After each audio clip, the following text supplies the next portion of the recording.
പരിചയപ്പെടുക. അതിന് അധികം സൗഹൃദം നടിച്ച ശേഷം അടുത്ത പരിചയത്തിന് ശേഷം പിന്നീട് ഫുഡ് കഴിക്കാൻ കുട്ടിയെ വിളിക്കുക. ആ ഫുഡിൽ കുട്ടി അറിയാതെ MDMA പോലെയുള്ള സിന്തറ്റിക് ഡ്രഗ്സ് കലർത്തി കൊടുക്കുക.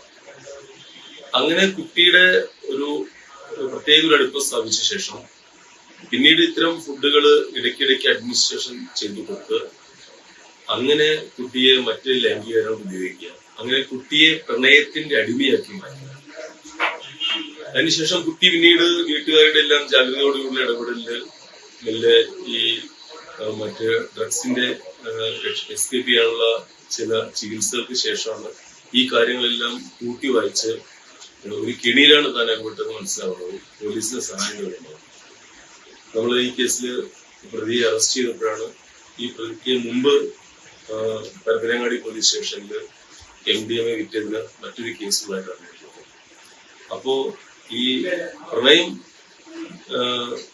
നടത്താൻ വേണ്ടിയിട്ട് ലഹരി ഉപയോഗിച്ചിട്ട് അടിമയാക്കിയിട്ട് പിന്നീട് ലൈംഗിക പീഡനം നടത്തുന്ന ഈ ഒരു സിസ്റ്റം രക്ഷിതാക്കൾ വളരെ ജാഗ്രതയോടുകൂടി കാണേണ്ട ഒരു സമയമാണിത്.